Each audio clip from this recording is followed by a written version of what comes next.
तो जैसे कि लास्ट एपिसोड में हमने देखा था, जो शुतुतु होता है उसके पास में एक स्वॉर्ड आ जाती है और वो स्वॉर्ड को पकड़ते हुए बोलता है कि इस स्वॉर्ड को पकड़ने के बाद पता नहीं मुझे ऐसा फील हो रहा है कि जैसे कि इस स्वॉर्ड के अंदर मेरा ही ब्लड बह रहा हो।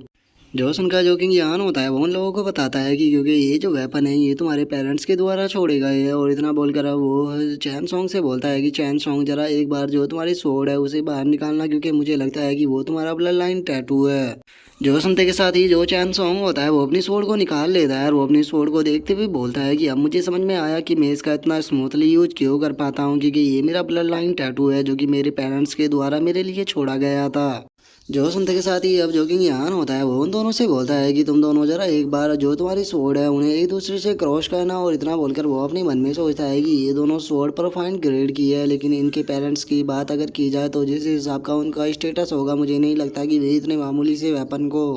अपने बच्चों के लिए छोड़कर जाएगी। और उसके अब इतना बोलते ही हम देखते हैं कि जो शुतुतु और जो चैन सॉन्ग होते हैं वे दोनों एक दूसरे की सोड को एक दूसरे के ऊपर क्रॉस कर देते हैं।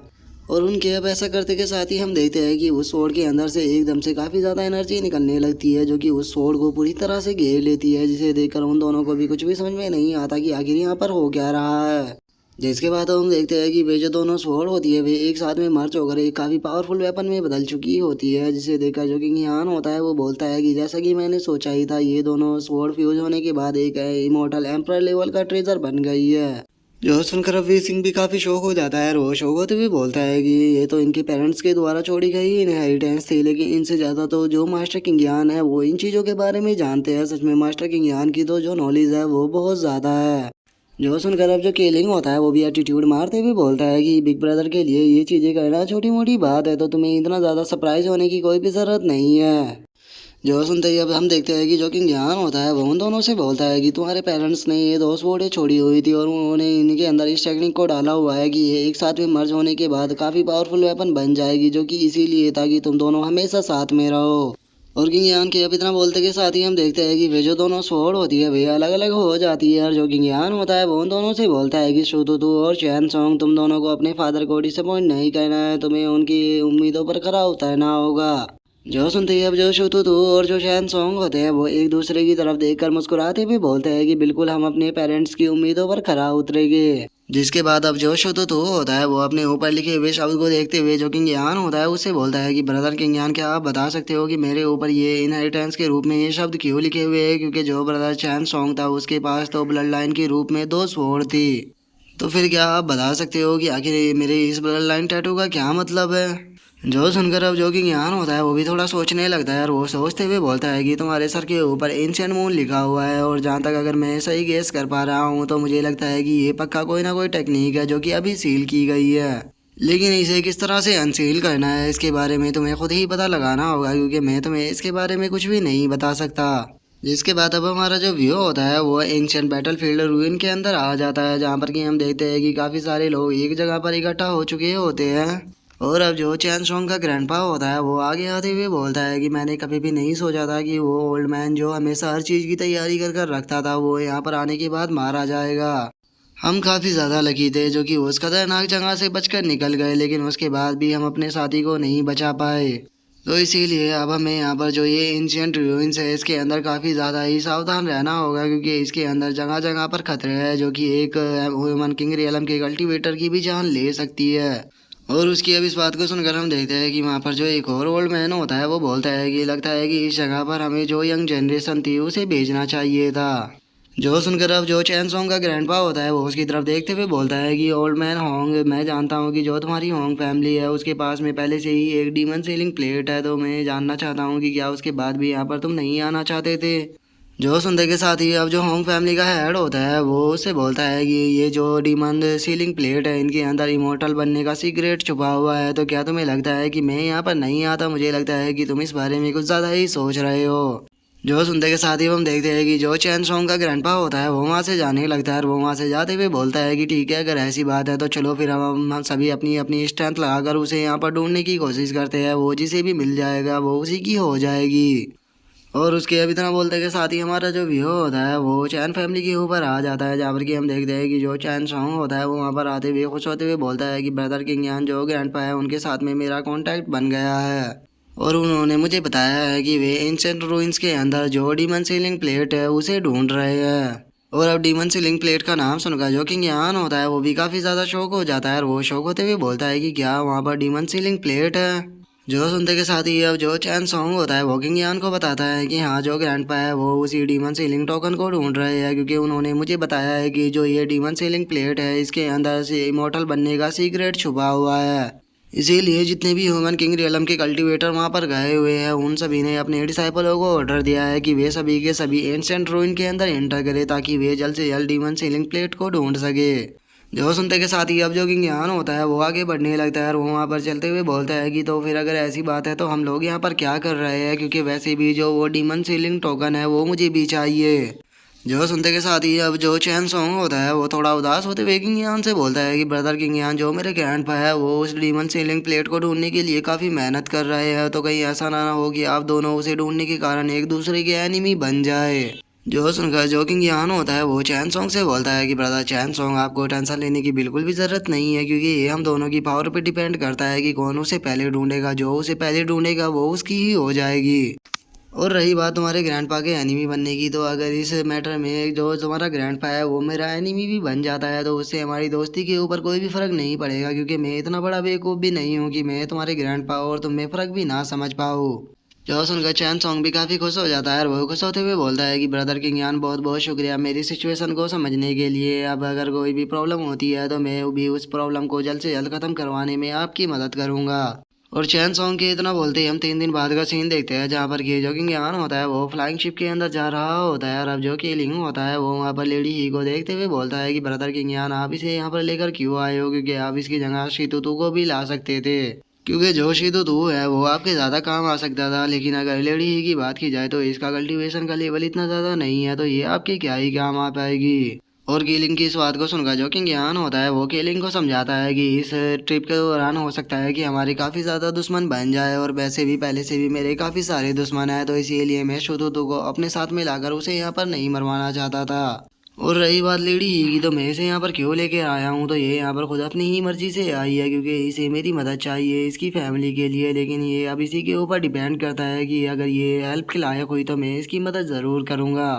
और किंग यान के इतना बोलते ही जो लेडी ही होती है वो किंग यान से बोलती है कि मास्टर, कोई फ्लाइंग शिप हमारी तरफ ही बहुत स्पीड के साथ में आ रही है और इन्हें देखकर मुझे ऐसा लग रहा है कि ये लोग फैंग फैमिली से है, तो हमें क्या करना चाहिए। और अब फैंग फैमिली का नाम सुनकर जो किंग यान होता है वो भी थोड़ा सोचने लगता है और वो सोचते हुए लेडी ही से बोलता है कि अच्छा फैंग फैमिली, तो फिर एक काम करो, शिप को यहीं पर ही रोक दो, देखते हैं कि वे लोग यहाँ पर क्या करेंगे। जो सुनते के साथ ही अब जो लेडी ही होती है वो भी ठीक है बोलकर उसी फ्लाइंग शिप को वहीं पर ही रोक देती है, जिसके बाद हम देखते हैं कि जो किलिंग होता है वो भी फुल जोश में आते हुए बोलता है कि लगता है कि यहाँ पर मुझे थोड़ा खाना खाने के लिए मिल जाएगा। जो सुनते के साथ ही अब जो किंग यान होता है वो उसे बोलता है कि ये सिचुएशन के ऊपर डिपेंड करेगा, अगर वे लोग यहाँ पर फ्रेंडली तौर पर आते हैं तो उसके बाद तुम्हें खाना नहीं मिल पाएगा।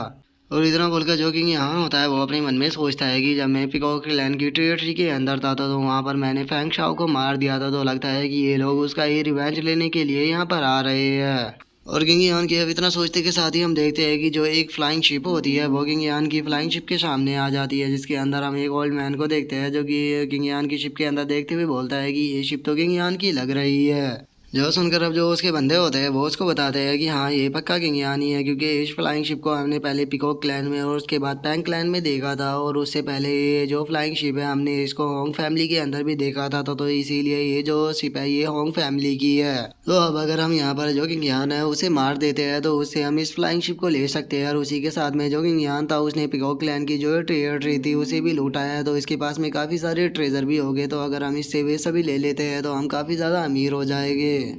जो सुनते के साथ ही अब जो वो ओल्ड मैन होता है वो भी मुस्कुराने लगता है और वो मुस्कुराते भी बोलता है कि ठीक है, अगर ऐसी बात है तो चलो चलकर देखते हैं कि आखिर ये कितना पावरफुल है। और इतना बोलते के साथ ही हम देखते हैं कि काफ़ी सारे बंदे जो किंग यान होता है उसकी फ्लाइंग शिप के अंदर आने लगते हैं, और अब उन्हें अपनी फ्लाइंग शिप के अंदर आता हुआ देखकर जो लेडी ही होती है वो किंग यान के पास में आते हुए उसे बोलती है कि मास्टर किंग यान, मुझे लगता है कि ये लोग यहाँ पर अच्छे इंटेंशन से नहीं आ रहे।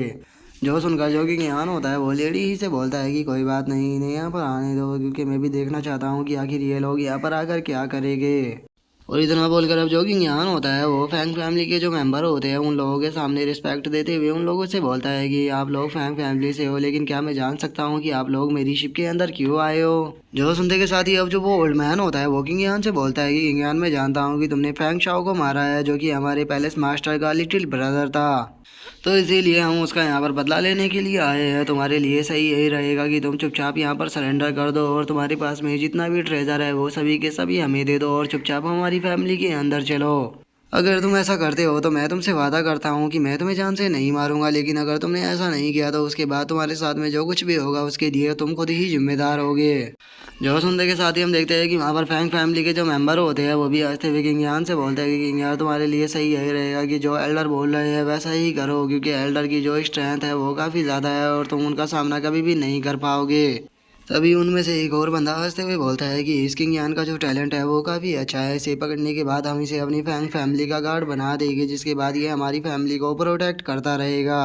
और उन लोगों की अब इस बात को सुनकर जो किंग यान होता है वो मुस्कुराते हुए उन लोगों से बोलता है कि मैं जानता हूँ कि तुम लोग यहाँ पर क्यों आए हो, तो इसीलिए बेफालतू की बकवास करने की कोई भी ज़रूरत नहीं है। तुम जो कुछ भी लेना चाहते हो उसके बारे में क्लियरली बात करो। और उनके इतना बोलते ही हम देखते हैं कि जो किलिंग होता है वो सामने आ जाता है और वो जीप निकाल कर उन लोगों की तरफ देखते हुए बोलता है कि ये लोग तो इतने पावरफुल नहीं है, इनमें सबसे powerful half step human king realm का कल्टीवेटर है, तो इन्हें तो मेरे ऊपर छोड़ दो, इन्हें सबको तो मैं ही नहीं देख लूंगा। और किलिंग की इस बात को सुनकर फैंग फैमिली के लोगों को बहुत ज़्यादा गुस्सा आने लगता है और वे गुस्से में बोलते हैं कि इस बच्चे की हिम्मत कैसे हो गई इस तरह की बातें कहने की, ज़रा इसकी उम्र तो देखो कितनी कम है, लेकिन उसके बाद भी ये कितना ज़्यादा एरोगेंट है। और इतना बोलते के साथ ही हम देखते हैं कि उनमें से एक बंदा जो होता है वो किलिंग के ऊपर अटैक कर देता है और वो किलिंग के ऊपर अटैक करते हुए बोलता है कि मैं तुम्हें यहाँ पर आज सबक सिखाऊंगा कि बड़े लोगों के साथ में किस तरह से पेश आना चाहिए। जो सुनते ही जो किंग यान होता है वो भी अपने एक अटैक को करते हुए उसकी तरफ बोलता है कि तुम्हारी हिम्मत कैसे हुई मेरे शिप के अंदर अटैक करने की, लगता है कि तुम मरना चाहते हो। और किंग यान के इतना बोलते ही हम देखते हैं कि जो उसका अटैक होता है वो सीधे जाकर उससे टकराता है,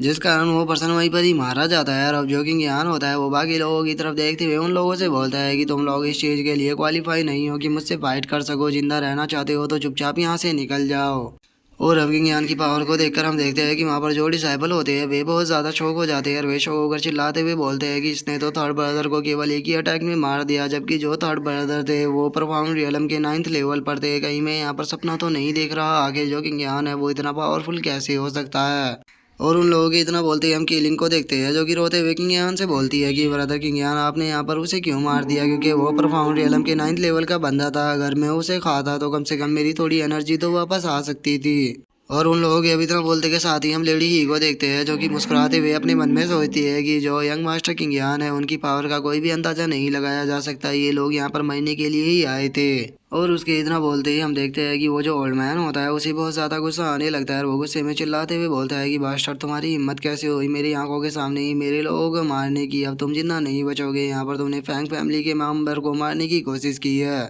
आज मैं यहाँ पर तुम्हें बताऊंगा कि जो फैंग फैमिली है वो कोई ऐसी फैमिली नहीं है जिसके साथ में कि तुम प्रॉब्लम क्रिएट कर सको। और अब उस एल्डर को फाइट के लिए तैयार होता हुआ देखकर हम देखते हैं कि फैंग फैमिली के जो लोग होते हैं वे भी फुल जोश में आ जाते हैं और वे चिल्लाते हुए बोलते हैं कि एल्डर अब फाइट करने के लिए तैयार हो गए हैं, ये किंग यान इनके हाथों से नहीं बच पाएगा, क्योंकि जो एल्डर है वो half step human king realm पर है, तो वे आसानी से इसे खत्म कर देंगे। और उन लोगों के इतना बोलते के साथ ही अब जो किलिंग होता है वो एकदम से किंग यान के सामने आ जाता है, जो देखकर किंग यान उससे पूछता है कि क्या हुआ तुम मेरे सामने क्यों आ गए। जो सुनकर किलिंग उसे बोलता है कि ब्रदर इसे मेरे ऊपर छोड़ दो क्योंकि मैं इससे फाइट करना चाहता हूँ। जो सुनकर जो किंग यान होता है वो किलिंग से बोलता है कि ठीक है, अगर तुम्हारा फाइट करने का इतना ज़्यादा मन है तो तुम इससे फाइट कर सकते हो, लेकिन याद रखना यहाँ पर ज़्यादा टाइम को वेस्ट मत करना, इसे जल्दी से ख़त्म करना। जो सुनते के साथ ही हम देखते हैं कि जो किलिंग होता है वो भी फुल जोश में आ जाता है और वो फुल जोश में आते हुए किंग यान से बोलता है कि ब्रदर किंग यान आप टेंशन मत लो, मैं इस ओल्ड मैन को यहाँ पर केवल 3 ही अटैकों में हरा दूंगा। और अब किलिंग को फाइट के लिए आता हुआ देखकर जो फैंग फैमिली के लोग होते हैं वो जोर जोर से हंसने लगते हैं और वे हंसते हुए बोलते हैं कि जो किंग यान है क्या वो यहाँ पर पागल हो चुका है जो कि वो लड़ने के लिए एक बच्चे को भेज रहा है।